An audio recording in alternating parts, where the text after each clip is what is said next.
Hello everyone, नमस्कार. मी Azlan आपलं स्वागत करतो स्टडी आय क्यूमध्ये. मित्रांनो बघा, आज आपण ज्या टॉपिकवर डिस्कशन करणार आहोत ते आहे सामाजिक बहिष्कार कायदा 2016. आपल्याला माहीतच आहे की ह्या कायद्याला राष्ट्रपतीची नुकतीच मंजुरी मिळाली आहे व याची अंमलबजावणी ही महाराष्ट्र राज्यामध्ये सुरुवात झाली आहे. आपण हा कायदा आता डिटेलमध्ये याच्यावर चर्चा करणार आहोत. तत्पूर्वी सुरू करण्या अगोदर मित्रांनो, मी तुम्हाला सांगतो की हा जो कायदा आहे तो परीक्षेच्या दृष्टिकोनाने महत्त्वाचा आहेच. परीक्षेसाठी हा महत्त्वाचा आहेच. परंतु आपल्याला याचं सामाजिक अवेअरनेस करणंही खूप जास्त गरजेचं आहे मित्रांनो. हा कायदा आपल्याला लोकांपर्यंत पोहोचणं खूप जास्त गरजेचं आहे मित्रांनो. कारण की सरकार काय करते? सरकार गव्हर्नमेंट कायदे खूप जास्त बनवते. ओके. बिल्स, ॲक्ट्स खूप जास्त बनवते. परंतु ते लोकांपर्यंत पोहोचत नाही. पोहोचतं तर लोकांना त्याच्याविषयी माहीत नसतं. त्याच्याविषयी ज्ञान नसतं. ओके. त्याचं तो कायदा कसं वापरात आणावा, लोकांना हे माहीत नसतं. ओके. आपलं हे काम आहे की त्यांना लोकांना सांगणे, लोकांपर्यंत हा कायदा पोहोचवणे हे आपलं काम आहे मित्रांनो. हो की नाही? वेगवेगळे NGOज जशी की महाराष्ट्र अंधश्रद्धा निर्मूलन समिती हा कायदा लोकांपर्यंत पोहोचवतेच आहे. हो की नाही? पण आपलं पण कुठेतरी याला हातभार लागला पाहिजे. आपणही लोकांपर्यंत हा कायदा पोहोचवला पाहिजे. जेणेकरून कसं असतं मित्रांनो की गावाकडं ना काही थोडा अशिक्षितपणा असल्या कारणाने ना लोकांना ह्या कायद्याविषयी माहीत नसतं.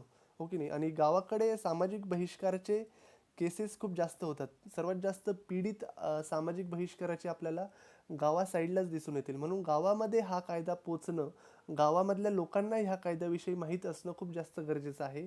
म्हणून आपण प्रयत्न केले पाहिजे की कोणत्याही माध्यमाने आपल्या परीने होईल त्याप्रमाणे म्हणजे फेसबुक असेल किंवा व्हॉट्सअप असेल वगैरे वगैरे वेगवेगळ्या पद्धतीने आपण लोकांपर्यंत हा कायदा पोहोचवणं खूप जास्त गरजेचं आहे. जेणेकरून लोकांना माहीत होईल की सामाजिक बहिष्कारला थांबवण्यासाठी सरकारने कायदा केलेला आहे.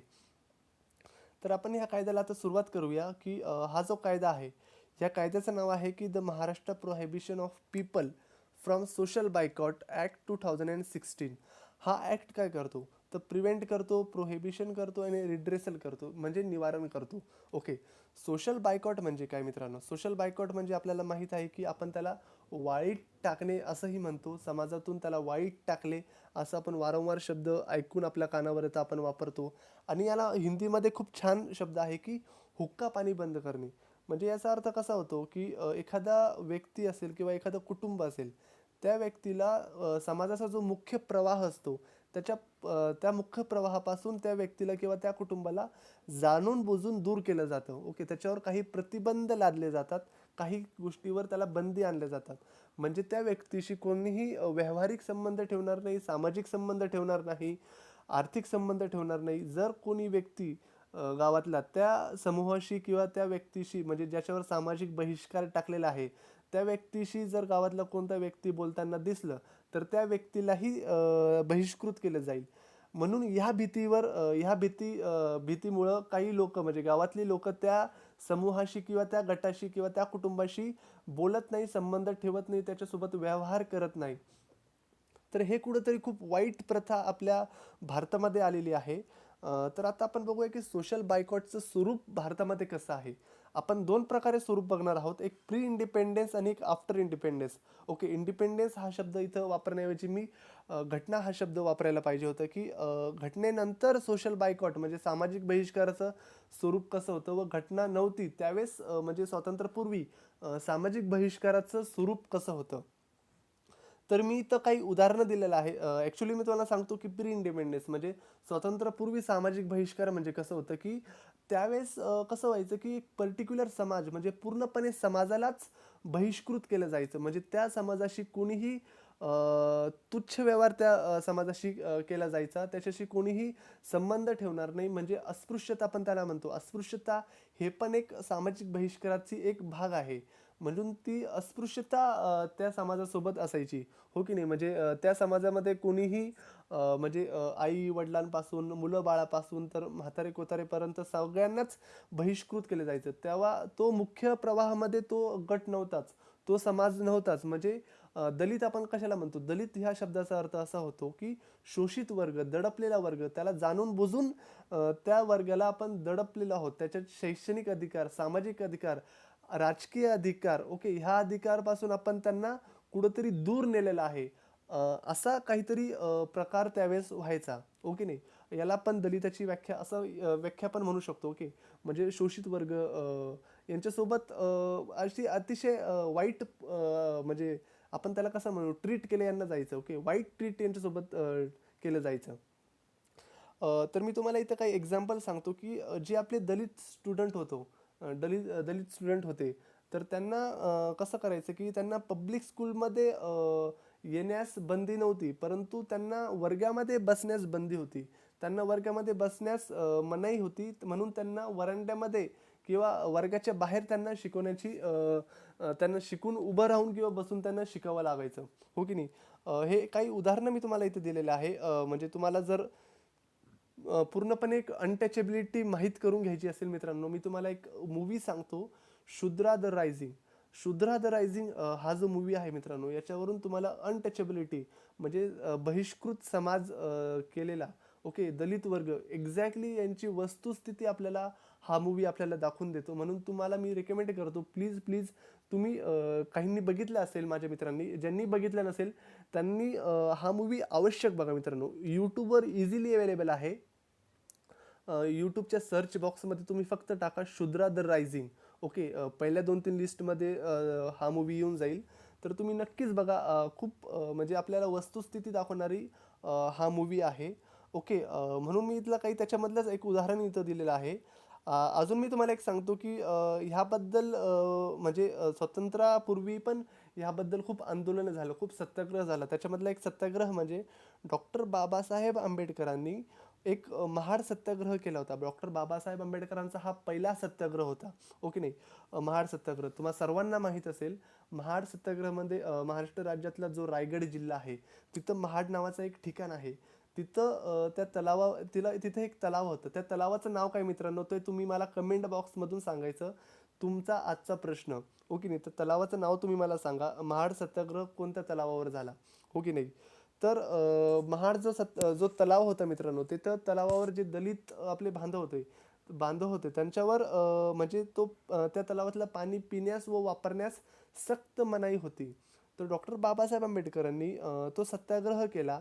तिथं जाऊन त्यांनी स्वतः आपले हजारो सत्याग्रही घेऊन स्वतः त्यांनी प्रथम हाताने तिथलं तळ्यातलं पाणी पिलं. बाकीच्या हजारो सत्याग्रहींनी तसं सेम केलं, म्हणजे पाणी पिलं वगैरे. म्हणजे तो एक सत्याग्रह आपल्याला म्हणण्यात येईल.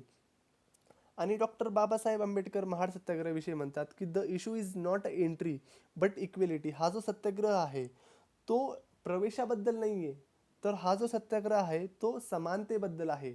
मित्रांनो, ह्या लाईनीचा तुम्ही अर्थ लक्षात घ्या, ओके. एंट्रीबद्दल नाही, तर तो समानतेबद्दल आहे. म्हणजे डॉक्टर बाबासाहेब आंबेडकर हे समानतेबद्दल, ओके, म्हणजे यांचा संघर्ष किती आहे मित्रांनो आपल्याला लक्षात येतो. म्हणून मी तुम्हाला अजून एक मूवी रेकमेंड करतो, अजून एक मूवी तुम्हाला बघायला सांगतो, की डॉक्टर बाबासाहेब आंबेडकर हा मूवीचं नाव आहे, ओके. हा मूवी तुम्हाला यूट्यूबवर इझिली अवेलेबल आहे, ओके. हिंदीमधलं दोन्ही मूवी आहे. मी तुम्हाला पहिलं मूवी सांगितलं द शुद्रा द रायझिंग, आणि डॉक्टर बाबासाहेब आंबेडकर. तुम्ही हा जर यूट्यूबवर जरी टाकला ना डॉक्टर बाबासाहेब आंबेडकर मूवी, तरी तो पहिल्या 2-3 लिस्टमध्ये येऊन जाईल.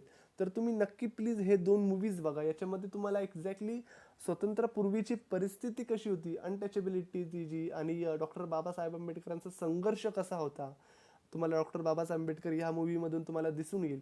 म्हणून मी तुम्हाला प्लीज सांगतो, की तुम्ही ह्या 2 गोष्टी नक्कीच बघा. ज्यांनी बघितलं असेल त्यांनी चांगलीच गोष्ट आहे. मी फक्त इथे एक एक उदाहरण दिलेलं आहे.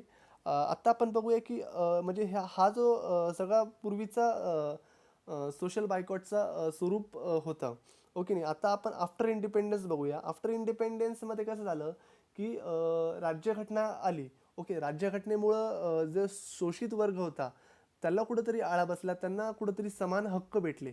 परंतु कसं झालं, राज्यघटनेमध्ये लोकांनी धर्माचं जे स्वातंत्र्य दिलेलं आहे त्याचा गैरवापर केला मित्रांनो, हो की नाही. धर्मामध्ये लोकांना बहिष्कार केलं गेलेलं, असे केसेस समोर आले. म्हणून Bombay prevention of x communication act 1949 हा ॲक्ट त्यावेळेस बॉम्बे हायकोर्टने आणला, ओके नाही. एक्स कम्युनिकेशन म्हणजे धर्मामधून बहिष्कृत करणे, ओके, समाजामधून बहिष्कृत करणे एखाद्या व्यक्तीला. एखाद्या गटाला किंवा एखाद्या कुटुंबाला. ओके नाही. हा 1949चा हा कायदा अंमलात आला. ओके, बॉम्बे हायकोर्टाने आणला. परंतु ह्या ॲक्टला चॅलेंज केलं सुप्रीम कोर्टामध्ये दाऊदी बोहरा कम्युनिटीने. ओके, ह्या कम्युनिटीने सुप्रीम कोर्टामध्ये ह्या कायद्याविषयी चॅलेंज केलं की हा जो कायदा आहे तो आमच्या धर्मावर कुठंतरी बंधनं आणतोय, कुठंतरी गदा आणतो आहे. आमच्या धार्मिक स्वातंत्र्यावर जे घटनेने आम्हाला दिलेलं आहे त्याला कुठंतरी हा रोक आणतोय, काहीतरी गदा आणतो आहे. म्हणून सुप्रीम कोर्टाने 1962 मध्ये सुप्रीम कोर्टाने ह्या कायद्यावर, म्हणजे हा जो ॲक्ट आहे 1949चा, याला कुठंतरी रोक आणली याच्यावर. ओके नाही. म्हणजे तो तेव्हापासून तर आतापर्यंत त्या कायद्यावर रोकच आलेली आहे. म्हणून कसं झालं की हा जो कायदा आहे आपला 2016चा, हा कायदा असं म्हणतात आहे की महाराष्ट्र राज्याने पूर्ण देशामध्ये महाराष्ट्र हा असा पहिला राज्य आहे ज्यांनी असा हा कायदा अंमलात आणला. ओके नाही. म्हणजे कोणता? The Maharashtra prohibition people from social boycott act 2016. Okay, म्हणजे महाराष्ट्र हा असा पहिला राज्य आहे की ज्यांनी असं कायदा अंमलात आणला. पण मला असं वाटतं मित्रांनो की खूप वेळ झाला. 65 वर्ष झाले मित्रांनो. अजूनपर्यंत कोणत्याही राज्याने किंवा केंद्र सरकारने असा कायदा आणण्याचा विचारसुद्धा केला नाही, किंवा केला असेल पण तो मंजूर झाला नाही. म्हणजे आता आपण तर गर्वाने सांगू, अभिमानाने सांगू की महाराष्ट्र हा आमचा राज्य आहे ज्यांनी असा कायदा आणला. परंतु एवढा उशीर का बरं भाऊ? आत्ता पण बघूया की महाराष्ट्र राज्याला असा कायदा करण्याची का गरज भासली. ओके. तर महाराष्ट्र राज्यामध्ये असे केसेस खूप जास्त वाढले होते ॲट्रॉसिटीजचे, म्हणजे अत्याचाराचे आणि सामाजिक बहिष्काराचे ऑन इंडिव्हिज्युअल्स बाय जाती पंचायत और गावकीज. ओके, म्हणजे जे जाती पंचायती आणि गावकीज यांचे अत्याचाराचे निर्णय, असे केसेस खूप जास्त वाढले होते. म्हणून राज्याला असा कायदा करण्याची गरज भासली. आणि हायजेस्ट नंबर ऑफ इन्सिडेंट्स रायगड जिल्हा, रत्नागिरी जिल्हा आणि नाशिक जिल्हा असे 3 जिल्ह्यामध्ये जास्त केसेस दिसून आले. आणि त्याच्यामध्येही सर्वात जास्त आपल्याला इंटरकास्ट मॅरेजेस झालेले दिसून येतात मित्रांनो. हो की नाही? हे कुठंतरी वाईट आहे. आता हे इंटरकास्ट मॅरेजेस, जातीबाहेरचे लग्न, अत्याचार, यांना बहिष्कृत करणं, मग हे आत्महत्या करतील, ह्या सगळ्या गोष्टी कुठंतरी थांबाव्या म्हणून महाराष्ट्र राज्यांनी असा कायदा करण्याचं ठरवलं. आणि खूप चांगला आहे असं कायदा. आता आपण बघूया की ह्या कायद्याचे फीचर्स काय आहे. Okay, one by one. तर द ॲक्ट मे सर्व as a template for similar legislation in other states. म्हणजे हा कायदा आहे ना, तो बाहेरच्या जे म्हणजे दुसरे राज्य आहेत त्यांना आदर्श ठरेल, कारण की ते पण असा कायदा बनवावा. ओके, त्यांच्यासाठी तो आदर्श ठरेल. हा कायदा डिसअलाउ करतो. कशाला डिसअलाउ करतो? म्हणजे प्रतिबंध घालतो की social boycott of any individual or groups by caste. म्हणजे एखाद्या व्यक्तीला किंवा समूहाला जर बहिष्कार केला असेल, कोणी बहिष्कार केला असेल, तर कास्ट पंचायतने केलं असेल किंवा कास्ट पंचायतच्या ग्रुपने केलं असेल, इंडिव्हिज्युअलने केलं असेल किंवा गावकीने केलं असेल. गावकी म्हणजे त्या गावातले प्रमुख वर्ग, म्हणजे जो निर्णय देणारा असतो. ओके, ते गावकीने केलं असेल किंवा इट्स मेंबर, म्हणजे किंवा त्याचे मेंबर्सने केलं असेल, और बाय सोशल और इकॉनॉमिकली सक्षम, म्हणजे जो व्यक्ती इकॉनॉमिकली आणि आर्थिक आणि सामाजिकरित्या सक्षम आहे अशा व्यक्ती पण गावाकडे निर्णय देतात. ओके, अशा व्यक्तींनी जर असा सामाजिक बहिष्काराचा निर्णय दिला असेल तर तो अमान्य करण्यात येईल. ओके, असं इथं दिलेलं आहे. जर एखाद्या व्यक्तीला त्या समाजातील रिच्युअल्स वर्शिप करण्यासाठी थांबवलं. ओके, म्हणजे एखाद्या धर्मातून त्या व्यक्तीला बहिष्कार केला असेल, म्हणजे त्या धर्मातील रीतिरिवाज असतात, जी सांस्कृतिक पद्धती असते. ओके, आणि जे वर्शिप असते, पूजापाठ करणे वगैरे, जर त्यांना तशी पद्धत करण्यासाठी थांबवलं तर तोही एक बहिष्काराचा भाग समजला जाईल आणि त्याला कडक शिक्षा होईल. ओके, इंटरकास्ट मॅरेज केलेल्यांना जर कोणी बहिष्कार केलं, ओके, गावामध्ये, ओके, जर कोणत्या कपल्सनी आपल्या स्वइच्छेने, ओके, आपल्या मर्जीने जर इंटरकास्ट मॅरेज केलं, इंटर रिलिजियन मॅरेज केलं, तर जर त्या व्यक्तींना किंवा त्या कपल्सला बहिष्कृत केलं तर तोही अमान्य ठरवण्यात येईल आणि त्याच्यावर एक कठोर परिश्रम देण्यात येईल. म्हणजे एखाद्या व्यक्तीची लाईफस्टाईल जर त्यांनी आपल्या मनाप्रमाणे केली, ओके, म्हणजे आपलं जीवन कसं जगायचं, जर त्यांनी समाजाच्या विरुद्ध जीवन जगण्याचा प्रयत्न केला किंवा त्यांनी ड्रेस वेगळा घातला, ओके, त्याचा पेशा जर वेगळा त्यांनी केला, समाजाविरुद्ध केला, ओके, त्यांची लँग्वेज जर समाजाविरुद्धची असली, तर अशा गोष्टींवर सुद्धा मित्रांनो त्यांच्यावर बहिष्कार टाकण्यात येतो. जर अशा गोष्टींवर म्हणजे रिच्युअल्स, वर्शिप, इंटरकास्ट मॅरेज, त्यांची लाईफस्टाईल, ड्रेस, ओके, अशा गोष्टींवर जर त्यांच्यावर बहिष्कार टाकण्यात आला तर ते अमान्य ठरवण्यात येईल आणि ज्यांनी बहिष्कार टाकला त्यांना कठोर शिक्षा देण्यात येईल, असं आपलं हे बिल सांगतंय. खरंच खूप चांगलं आहे. Okay, any organization that delivers the judgment or issues fatwa based on the caste would be viewed as a caste panchayat even unregistered, the act says. Okay, म्हणजे जर कास्ट पंचायत वगैरे यांनीच निर्णय द्यायला पाहिजे, म्हणजे रजिस्टरच असे काही पंचायती असले पाहिजे असं काही नाही मित्रांनो. कोणीही असो, ओके, तू अक्का मामा कोणीही असो, जर तू याचं फतवा काढला. फतवा म्हणजे कसं असतं, फतवा म्हणजे असं की स्वकथित जे धर्मगुरू असतात, ओके, स्वकथित धर्मगुरू धर्माचे रक्षक मानले जातात, स्वतःला ते धर्माचे रक्षक मानतात आणि ते धर्माच्याच लोकांना काही बहिष्कार त्यांच्यावर टाकला जातो, त्यांच्यावर काही अशी नियम किंवा त्यांना शिक्षा केली जाते. ओके, त्याला आपण फतवा म्हणतो. ओके, म्हणजे आज फतवा काढलं की आज याला बहिष्कार करा, याच्याशी कोणी बोलणार नाही, याला असं करा, त्याला तसं करा, असा हा फतवा. ओके, असं जर कोणी फतवा काढत असेल तर त्यालाही कास्ट पंचायतच मानण्यात येईल आणि त्याला त्याच नजरेने त्याला शिक्षा देण्यात येईल. ओके, असं कायदा सांगतं. Okay, the provision includes a compensation to victims. म्हणजे आता कास्ट पंचायतनी एखाद्या व्यक्तीकडून, ओके, म्हणजे ज्याच्यावर बहिष्कार टाकला आहे त्या व्यक्तीकडून काही दंड वसूलला असेल, ओके, जर त्या व्यक्तीकडून काही दंड वसूलला असेल तर तो कास्ट पंचायत ते दंड त्याला तो दंड किंवा तो फाईन त्याला परत करेल. ओके, त्याला कंपन्सेट करेल. ओके, असं हे पूर्णपणे ॲक्ट सांगतो. आता आपण पुढे बघूया की अजून इथे खूप महत्त्वाचं आहे मित्रांनो, की जो या बहिष्काराला सपोर्ट करेल, दोज हू सपोर्ट म्हणजे कास्ट पंचायतला, त्यांना पण तसंच ट्रीट केलं जाईल. ओके, म्हणजे एक कास्ट पंचायत बाबा ठीक आहे, तू ह्या व्यक्तींना बहिष्कार टाकला पण आपलं कसं याच्यामध्ये काय स्टँड असला पाहिजे. ओके, ते पण मॅटर करतं. म्हणजे जर मी कास्ट पंचायतला सपोर्ट करत असेल तर पोलिस मला पण धरतील का बाबा नाही तू कास्ट पंचायतला सपोर्ट केलंच का. म्हणजे हा पॉईंट मला खूप जास्त आवडला की जो सपोर्ट करेल तो पण जाईल. ओके, आणि याच्यामध्ये अजून एक गोष्ट एक मला महत्त्वाची वाटली की हा पॉईंट खूप जास्त महत्त्वाचा आहे. The act also has a provision to withdraw case with the consent of victims. Okay, म्हणजे कसं असतं, जो विक्टिम असेल, ओके, म्हणजे जो पीडित वर्ग असेल, जर त्यांनी कोर्टामधून कोर्टाच्या परवानगीने जर ही जी केस आहे ती विड्रॉ म्हणजे परत घेण्याची जर त्यांनी विचार केला तर तो परत घेऊ शकतो. ॲक्च्युली कसं होतं मित्रांनो की समाजामध्ये जर कोणाला बहिष्कृत केलं असेल, ॲक्च्युली बहिष्कृत का केलं, जर आपण याचं मूळ कारण शोधलं तर त्या समाजातलं मान सन्मानाचा कुठंतरी इश्यू असतो की त्या समाजाच्या विरुद्ध जाणं हा कुठंतरी इश्यू असतो बहिष्कारामध्ये.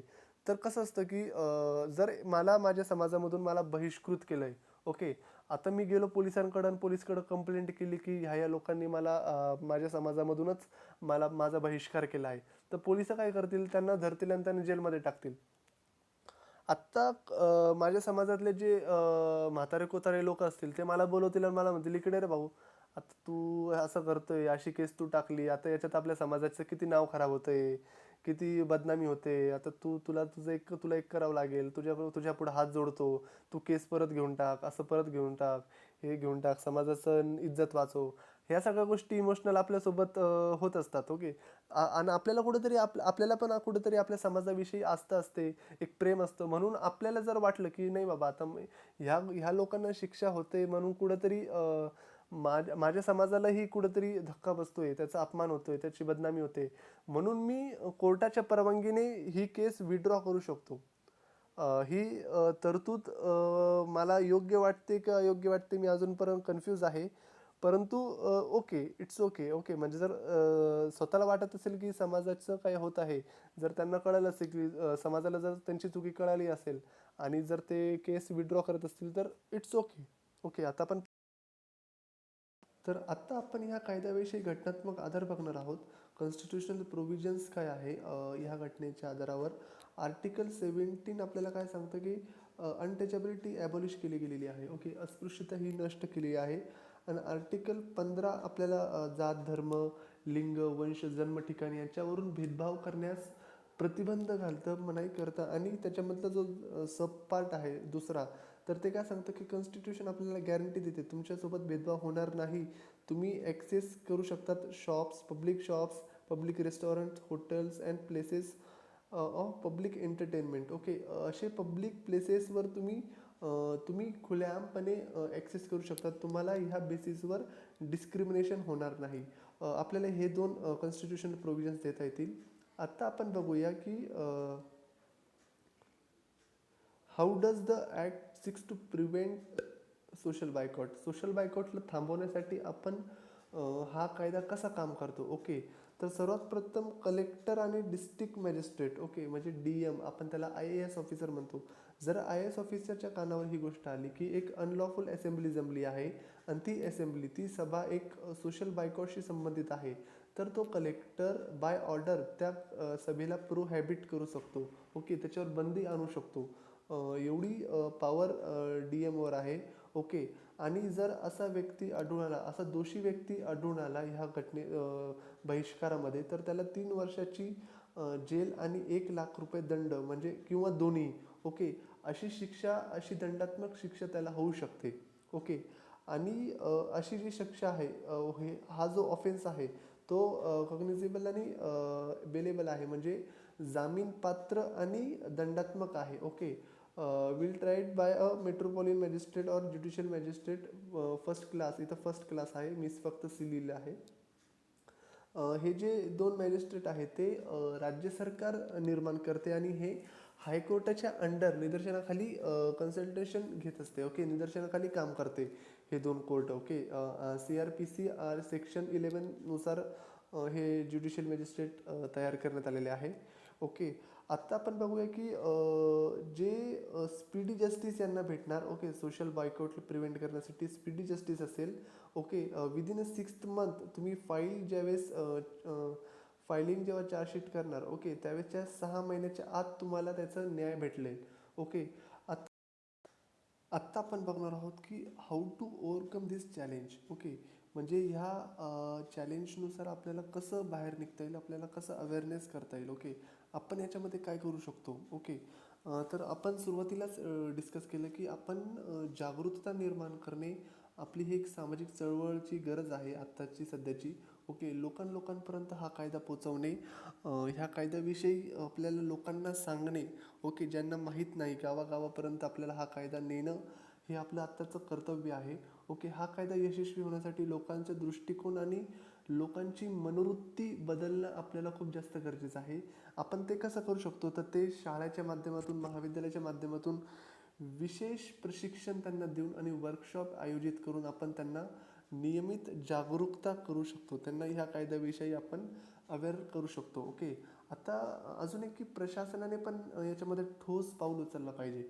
मी सर्वच प्रशासन नाही म्हणत, पण काही प्रशासनं थोडे ट्रान्सपरंट नसतात. ओके, ते करप्ट झालेले असतात. हो की नाही. काही पैशांमुळे त्यांना त्यांचा स्वाभिमान विकावा लागतो. म्हणून ते ह्या प्रशासनामध्ये कुठंतरी ते अडथळा बनतात. ओके, म्हणून प्रशासनाचं पण हे कर्तव्य आहे की त्यांनी पण ट्रान्सपरन्सी आणली पाहिजे आणि एक ठोस पाऊल ह्या कायद्याविषयी उचलला पाहिजे. ओके नाही, याला लवकरात लवकर संपवण्यासाठी बहिष्काराला. आणि जे विविध हितधारक असतात, NGOज, आपण सांगितलं की महाराष्ट्र अंधश्रद्धा निर्मूलन समिती, अशा समूहांना आपण समर्थन दिलं पाहिजे मित्रांनो सर्वात प्रथम तर. हो की नाही. हे जे पण कृती वगैरे करतात यांचं समर्थन आपण केलं पाहिजे. यांच्या वर्कशॉपला आपण गेलं पाहिजे, यांना आपण पाठबळ दिलं पाहिजे. ओके, हे काय करतात, हे समाजाच्या शेवटच्या टप्प्यापर्यंत जाऊन लोकांना समजवण्याचा प्रयत्न करतात. तर आपण पण त्यांना कुठंतरी छोटासा हातभार लावायला पाहिजे, जेणेकरून आपण पण लोकांपर्यंत पोहोचून ह्या गोष्टी त्यांना सांगून समजावून त्यांना अवेअर करणं आपलं तरी कुठंतरी कर्तव्य आहे. तर थँक्यू सो मच मित्रांनो. तुम्हाला हा लेक्चर कसा वाटला तुम्ही नक्कीच कमेंट करा. प्लीज लाईक करा, शेअर करा, कमेंट करा. जर तुम्हाला काही कमेंट करायचं असेल मित्रांनो, काही क्वेश्चनिंग वगैरे असेल, काही शिकवण्याची पद्धतमध्ये दुरुस्ती करायची असेल, तर तुम्ही नक्कीच कमेंट बॉक्समध्ये कमेंट करा.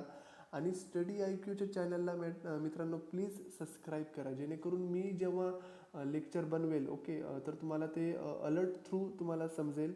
तर थँक्यू सो मच. बाय.